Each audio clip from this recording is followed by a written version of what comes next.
0%, Director. Still zero. The ice wall won't budge. The voice belonged to analyst Peter Hayes, but the tone was universal. It was the sound of 3 days of multi-billion-dollar failure condensed into a single, defeated statement. In the National Infrastructure Defense Agency, NIDA, headquarters, the cold reality had nothing to do with the outside air, but everything to do with the internal temperature of the war room. A state-of-the-art facility designed for total control that was now radiating pure, concentrated failure. The large transparent display wall, usually a soothing panorama of interlocking national systems, was a screaming tableau of impotence, locked onto the hostile power grid's encryption known simply as the ice wall. A monolithic defense that had rendered the agency's $5 billion supercomputing cluster utterly useless for 3 agonizing days. Director Vivian Sterling spun away from the display, her perfectly tailored suit rigid with suppressed fury. 3 days, Hayes. We have the best computation capacity on the planet, and you are telling me this enemy shield is impervious? Where's the exploit? Where's the logic? Sterling, a woman whose career was built on the premise that money and pedigree could solve any problem, stood paralyzed by the realization that her $6 billion budget for proprietary AI defense protocols was less effective than a paperweight. She was cornered by an opponent whose methods were clearly non-standard, a ghost in the machine that defied all textbook logic, and she was left with the single, most despised resource in the entire building, Elias Thorne, the low-paid contractor with the antique laptop. Elias sat in the peripheral shadow of the room, his worn, brick-like Latitude E6430 resting on a scarred desk, the machine itself humming a low, almost meditative frequency that was utterly out of sync with the high-pitched anxiety of the room. He wore a heavy, unremarkable gray hoodie, the hood pulled slightly forward, creating a cone of solitude that separated him from the chaos of blinking lights and frantic, failed keystrokes around him. The laptop, dubbed the coffin by Hayes, the arrogant young man fresh from Stanford, was not just old. It ran a brutally optimized custom Linux kernel that had zero graphical interface, rendering all data as pure, unadulterated green text on a black screen. A visual minimalism that Hayes and his contemporaries saw as a primitive handicap, a lack of access to the proper tools, while Elias saw it as a necessary liberation from the distraction and computational bloat that plagued the official. NIDA Systems. Hayes had just finished a loud, condescending monologue about the mathematical impossibility of decrypting the ice wall's current cipher, concluding with the smug declaration that only an idiot would continue to burn resources on such a hopeless task, entirely unaware that the man he was addressing possessed the only tool in the room capable of seeing beyond the noise. "With respect, Director," Hayes interjected, nodding toward the corner with ill-disguised contempt, "if we stopped wasting server cycles on consultants who use 10-year-old hardware, we might free up the GPU power needed for a full-spectrum key cycle." Elias had been brought in under the most humiliating of circumstances for the agency, as a temporary measure, a disposable resource. His reputation didn't come from a prestigious university or a Silicon Valley incubator. It came from a handful of unverified, near-mythological reports of solving systemic data failures in disparate sectors. A city's broken traffic light network, a rural hospital's frozen patient database, all using only self-taught methods and his reliable relic of a machine. He was the antithesis of the NIDA ethos. His pay stub didn't justify the leather seats he occupied, and his lack of institutional loyalty was a palpable source of tension for Sterling, who saw loyalty and predictability as the highest virtues. But with the national grid of a major global adversary completely locked down, the political pressure on Sterling was immense, and she had run out of orthodox solutions. Her only option was to look at the hooded figure in the corner who was operating outside the rules of logic she had dedicated her life to upholding. The immediate crisis was simple. NIDA needed to find the control vectors, the hidden systemic weaknesses that would allow for a surgical strike on the enemy's power grid. This wasn't about shutting down the lights. It was about demonstrating total, instantaneous information superiority, proving they could turn off the enemy's strategic production capability at will. The ice wall, however, was not just a defense. It was a counterintelligence shield designed to consume all incoming attacks, swallowing the Hydra AI's trillions of calculations and returning nothing but a digital echo of mocking silence. Elias knew, instinctively, that the only way to beat a system built on complexity was to approach it with absolute simplicity. He ignored the high-speed data flow on the main screens and focused instead on the ambient network radiation, the subtle, constant electrical hum and digital frequency leakage that every large data center generates. He began his work by first isolating his machine entirely from the official NIDA network, establishing a dedicated, highly filtered feed from the raw fiber optic lines that ran directly from the satellite downlink. He wasn't connecting to the network. He was tapping the wire at the most elemental level. He then executed a series of archaic, low-level commands on his Linux kernel, commands that analyst Hayes had once mocked as the stuff of dial-up modems, but which were necessary to filter out the noise and systemic clutter of the modern digital environment. The screen on the coffin became a minimalist oscilloscope, charting the raw frequency of the incoming data packets. The key, Elias knew from his years of working with unreliable, under-resourced hardware, was that sophisticated defense always introduces sophisticated flaws. No matter how complex the encryption, the machine generating and validating the key must follow a pattern, and that pattern, however slight, reveals a rhythmic stress on the hardware. He called this rhythmic stress the digital breath. While the Hydra AI was looking at the key, the what, Elias was listening to the machine that generated the key, the when. He quickly observed that the data stream, despite its encryption, was not uniformly continuous. It had a slight, recurring pulse. This pulse was so minute, so subtle, that the NIDA AI, programmed to filter out anything that wasn't a direct decryption vector, completely dismissed it as mere ambient noise or power fluctuation. But Elias had learned, through years of fixing under-resourced systems, that the cheapest, most efficient place to hide a key is right in the rhythmic pattern of the system's own heartbeat. The enemy system wasn't relying on a cryptographic formula alone. It was relying on an analog timer, the power grid itself. At 3:17 a.m., Elias made his announcement, his quiet voice piercing the tense silence of the room. Director Sterling, the ice wall is not using quantum-resistant encryption. It is using temporal decay. The phrase sounded like pure science fiction, but the conviction in Elias's voice was absolute. He explained that the encryption key wasn't impossibly long, but impossibly short, a simple 6-character phrase that was being regenerated and validated every 30 seconds, timed perfectly to the subtle power pulses of their own electrical infrastructure. The key was literally being reset every half-minute, turning the enemy's multi-million-dollar defense into a high-stakes, real-time guessing game that the trillion calculations per second Hydra AI was structurally incapable of winning, because it was looking for a static key, not a moving target tied to a physical pulse. The revelation was met with immediate, visceral disbelief from analyst Hayes. That's fundamentally ridiculous. No modern system uses analog timing for key generation. That's a textbook vulnerability from the 90s. His voice was loud, fueled by the intellectual trauma of being proven wrong by the lowest-ranking, least-credentialed person in the room. But Elias didn't argue. He simply projected the live, unfiltered frequency analysis from the coffin onto a small and used monitor. The spike in the power flow, occurring precisely every 29.8 seconds, was undeniable. The enemy's power grid, the physical infrastructure, was indeed acting as a digital clock for the cryptographic defense. Sterling didn't need a diploma to recognize the truth of the raw data. She grasped the terrible elegance of the enemy's strategy. They had created a perfect digital defense by leveraging an analog flaw, knowing that their opponent would rely entirely on digital, AI-driven solutions that would blind themselves to the physical world. The political pressure was immense, but the tactical reality was even worse. They had only one chance to prove Elias correct. The necessary window to inject the command packet and seize control was brutally short, a 40-second window after the pulse. 30 seconds to acquire the key, 10 seconds to validate, and milliseconds to execute the final, devastating command before the key was reset. Elias quickly unplugged his dedicated fiber line and connected a different, heavily shielded cable into the primary injection terminal, preparing for the most dangerous digital maneuver of the night, forcing the multi-billion-dollar government terminal to run the custom code residing only on his old, simple machine. The tension was not just in the air. It was a physical weight pressing down on everyone, but especially on Elias, who knew that the slightest error, the briefest delay, would result in the key changing, the door slamming shut, and the entire mission failing. The moment had arrived. The countdown to the next pulse was initiated by Jenkins, who, despite her initial skepticism, was now working with a desperate focus, tracking the time to the microsecond.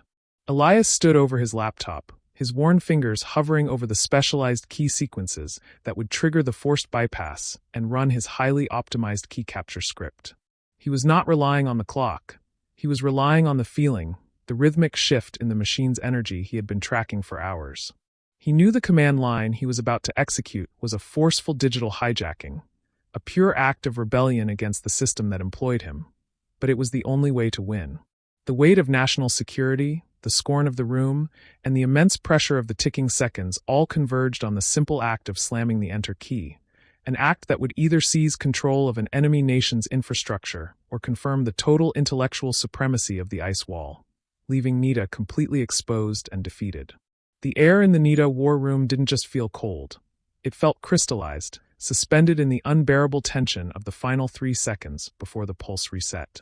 Jenkins, whose professional life was dictated by automated timelines, watched the official countdown timer on the main console tick down. 0:03. 0:02. Elias, however, wasn't looking at the clock. His focus was entirely on the scrolling data stream on the coffin, watching for the subtle, telltale dip in the frequency that signaled the moment the enemy server released the key from its current memory, the ephemeral instant of digital vulnerability. He was searching for the inhale between the system's breaths. He knew if he triggered the injection on the second of the pulse, the key would reset before the command authenticated. He had to hit the system in the infinitesimal moment of transition, the moment the analog timer reset the digital defense. At 0:01, just as the main console blinked midnight, Elias slammed the enter key with a decisive, heavy motion. The old latitude, linked by the foreign cable to the multi-billion-dollar injection terminal, emitted a violent, strained whine. It wasn't the sound of processing. It was the sound of a simple, efficient machine violently asserting its will over a complex, bloated one. The screen on the coffin momentarily flickered red as the custom key capture script executed a forced memory dump on the enemy server, instantly grabbing the 6-character key, #Z8L9F, before the power pulse could trigger its wipe. Simultaneously, the injection terminal, bypassed by Elias's code, obediently fired the preloaded command packet, a highly specialized digital payload designed to target the enemy grid's primary frequency regulator. The silence that followed was deafening, worse than the preceding chaos. For a full second, nothing changed. Then, the entire massive transparent display wall, which had been locked in the immutable red and black of the ice wall, shimmered violently, like water being hit by a shockwave. The red and black dissolved, replaced by a crystalline flood of pure green. It wasn't just a penetration, it was a total, instantaneous ejection. The ice wall defense mechanism was not defeated. It was ejected from the system, leaving the entire hostile national power grid. Every switching station, every transformer, every fiber optic control line, transparently exposed. The whole system lay bare before Nita, a detailed, vulnerable map of every electrical artery and synapse. Jenkins let out a gasp of pure astonishment, her hands flying to her mouth. Hayes, who had been leaning forward in anticipation of failure, stumbled backward, knocking over his chair. He stared at the display, the data streaming from Elias's successful injection, and the reality of his error slammed into him with the force of a physical blow. The simple, elegant solution, the very thing he had dismissed as primitive, had just achieved the impossible. Director Sterling, whose face had been a mask of stone, slowly released a breath she seemed to have been holding since the crisis began. She walked deliberately toward Elias, not with praise, but with a sudden, overwhelming demand for strategic consolidation. Thorn confirmation. Do we have persistent access? Can they reactivate the ice wall? Elias, calm despite the smoking fan of his old laptop, typed quickly. No, Director. I didn't just penetrate the key. The command packet targeted the analog clocking mechanism itself. It's offline. They can try to rebuild the encryption layer, but without the physical pulse timer, the ice wall is just a standard vulnerable firewall. We have persistent access for at least 12 hours, maybe more. The success of the hack was so profound, so absolute, that it immediately triggered a level of political and military response Nita was structurally unprepared for. Within 10 minutes, the room was flooded not just with analysts, but with uniformed generals, representatives from the State Department, and senior intelligence community officials, all converging on the now exposed grid map. This was no longer a technical operation, it was a geopolitical crisis. The technical brilliance of Elias's solution was rooted deeply in his history. The ice wall had failed not because of a flaw in its cryptography, but because of a flaw in its philosophy. The philosophical arrogance of linking a digital defense to a physical, analog mechanism, assuming the digital attacker would never think to listen to the sound of the electricity itself.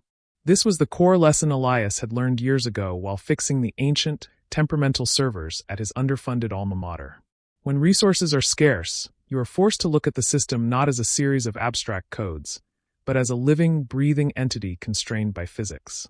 Hayes, still reeling from his public humiliation, managed to find his voice, clinging desperately to his one remaining line of defense: bureaucracy. Director, this contractor used unauthorized hardware and executed a forced injection bypass without following Procedure 7.1b. The entire operation is technically invalid. The integrity of the injection cannot be guaranteed. Jenkins, who had witnessed the execution and now understood the genius of the maneuver, cut him off sharply. The integrity is absolute, Hayes. His custom kernel, the Coffin, uses pure, non-compiled low-level language. It has zero surface area for backdoors, unlike the Hydra AI, which is bloated with layers of proprietary code. The success is because he didn't follow 7.1b. But Hayes's objection, while petty, introduced the inevitable poison of institutional politics. Sterling knew that success, especially an unorthodox success, demanded accountability. The primary investigation, however, would have to wait. They had a window of transparency, and the military command needed immediate, granular intelligence. The focus shifted entirely to the exposed grid. Generals began calling out targets for strategic analysis. The main hydroelectric dam controls, the key substations feeding the capital city, and most importantly, the power feed to the enemy's missile launch facilities. Elias was suddenly transformed from the despised contractor into the single most valuable asset in the room. He didn't just provide the access; his custom scripts, running now on the secure NITA system, provided instantaneous, real-time data analysis that the existing, slower systems couldn't match. Thorne, analyze the energy draw on Facility 4 Delta, commanded a colonel from Strategic Command, his voice ringing with urgency. We need to know the power consumption of their launch preparation sequence. Can you give us a predictive model? The NITA systems would have taken 20 minutes to compile the historical data and build a predictive model. Elias, using an optimized data parsing algorithm he had originally written to predict city traffic flows, delivered the answer in seconds. The facility's baseline draw is 6 megawatts. During launch preparation, it spikes to 18.5 megawatts for 90 seconds. Currently, it is stable at 6.2 megawatts. Low alert status, Colonel. His speed was unnerving. He wasn't just working with the data, he was conversing with it. The room watched, mesmerized, as Elias, using his simplified tools, processed the information of an entire national power infrastructure faster than anyone could ask the questions. He became the digital conduit for the entire operation, the one human being who could instantly translate the immense complexity of the grid into actionable intelligence. The consequences of this transparency were immediately felt on a global scale. As NITA began extracting the control parameters, the ripple effect was visible in secondary intelligence feeds. Diplomatic channels flared, and enemy military command began cycling emergency protocols. They knew they had been breached, but they had no idea how or where. Their sophisticated digital alarm systems were useless, because the hack didn't come through a firewall, it came through a clock. Sterling stood guard beside Elias, her protective posture solidified. She knew that the same people who were now relying on him to avoid global conflict would, in an hour, be looking for a scapegoat for the unorthodox methods used. The technical brilliance of Elias had saved the mission, but the political fallout of violating Procedure 7.1b, the unauthorized hardware and injection, was a ticking time bomb, and Hayes was still waiting for his moment to detonate it. The immense weight of the success and the sheer audacity of its execution guaranteed that Elias Thorne's future would not be quiet, regardless of the outcome. The success was not the end of the operation, it was merely the beginning of the most dangerous phase: the political and institutional reckoning for trusting the cheap, old machine over the expensive new AI. The immediate strategic intelligence extraction lasted for 6 intense hours. Elias, seated at the primary injection console, now officially designated the Thorne Terminal, a distinction that made analyst Hayes physically ill, worked in a state of hyperfocus, his simplified algorithms cutting through the noise of the enemy's system like a laser. The generals and the State Department officials, initially skeptical, quickly learned to trust his instantaneous predictive models, abandoning the laborious processes of the conventional NIDA systems. The crucial realization for the military was that Elias didn't just provide data, he provided intent. By analyzing the fractional shifts in the energy distribution, the moment the enemy power system diverted an extra fraction of a megawatt to a specific underground facility, Elias could predict strategic preparation sequences hours before conventional satellite or cyber intelligence could confirm them. As the sun began to rise over Northern Virginia, casting a pale, cold light through the high windows of the NIDA war room, the tactical phase concluded. The United States had acquired complete, verifiable information superiority over the hostile grid, achieving every primary objective. Director Sterling dismissed the military brass with an air of professional triumph, but the moment the last colonel left, the mood in the room curdled. The tactical success was now superseded by the institutional and political necessity of the reckoning. Sterling turned to the remaining staff, her gaze settling instantly on Peter Hayes, who was still trying to manually verify Elias's extracted data using the massive, slow Hydra AI. "Analyst Hayes," she said, her voice sharp and unforgiving. "You may report to the debrief room." Hayes, sensing the immediate shift in power dynamics, seized the opportunity to launch his prepared defense, clutching the voluminous NIDA procedure manual like a shield. "Director, before I report, I must log a formal, Level 1 procedural violation. The entire operation is compromised by the use of unauthorized hardware. Specifically, Mr. Thorne's personal device, which violated Procedure 7.1b and bypassed secured network authentication. I warned him. I have a transcript of my warning. This exposure poses a catastrophic security risk to our internal network, and the integrity of the data cannot be trusted without a full, weeks-long forensic audit." He was attempting to leverage bureaucracy to negate genius. He knew that in government, a successfully completed mission that violates protocol is often worse for the responsible party than an abject failure that adheres perfectly to the rules. Sterling did not raise her voice, but her response was a controlled demolition. "Hayes, your procedural adherence is noted. Now address the tactical result. Your Hydra AI, the system you certified, achieved a 0.003% penetration rate over 72 hours. Mr. Thorne's unauthorized device achieved 100% transparency in 21 seconds. Furthermore, the integrity of the data is confirmed because Mr. Thorne's custom, simplified kernel has zero surface area for backdoors, a fact verified by Dr. Jenkins's team. Hydra AI, conversely, is bloated with proprietary, unnecessary code layers which, as we now understand, are exactly what obscured the analog timing pulse." She paused, letting the implication sink in. "Your insistence on procedure, Analyst Hayes, prevented you from seeing the solution. Your intellectual arrogance blinded you to the most fundamental vulnerability. You failed not because the problem was hard, but because the answer was cheap, and your system is incapable of validating anything that is not expensive." The next week was a blur of high-level meetings, classified reports, and an intense, humiliating internal audit. Hayes was formally censured and immediately reassigned to a non-critical logistics role managing software licenses, his career crushed not by incompetence, but by rigid intellectual prejudice. Director Sterling, despite facing stiff political pushback for authorizing the non-compliant action, survived the inquiry, largely due to the indisputable, absolute success of the operation. She immediately authorized the creation of the Thorne Center for Intuitive Systems, funding a radical overhaul of NIDA's core philosophy. Elias Thorne's victory was not marked by a parade, but by a simple, profound elevation of purpose. He refused the enormous salary increase and the offer of a cutting-edge workstation. His only demand was complete autonomy and a budget to establish his program. He established the architecture of humility. The core mandate of the Thorne Center was the de-escalation of technological complexity.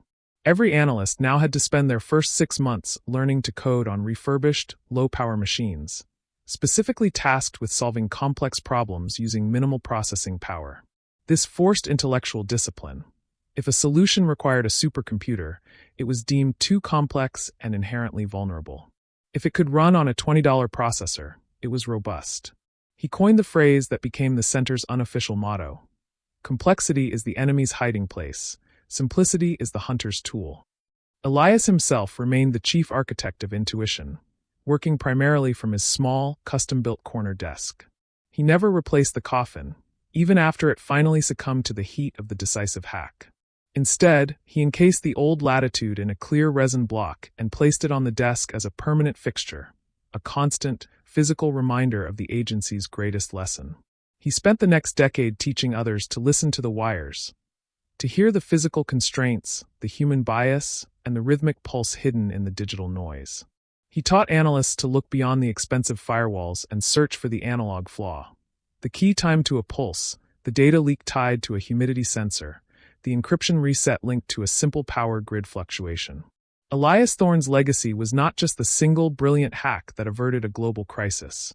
It was the institutional change he embodied. He proved that in the face of ever-escalating technological warfare, true genius resides not in the capacity to build the biggest, most complex system, but in the humility and discipline required to see the simplest, most elegant truth, a truth that often hides where the expensive, arrogant machines refuse to look. The man they mocked for using an old laptop ultimately became the chief architect of the nation's digital defense, ensuring that NIDA would never again be blinded by the illusion of cost and complexity. The final triumph was not the acquisition of the enemy's grid data, but the permanent, necessary defeat of institutional arrogance.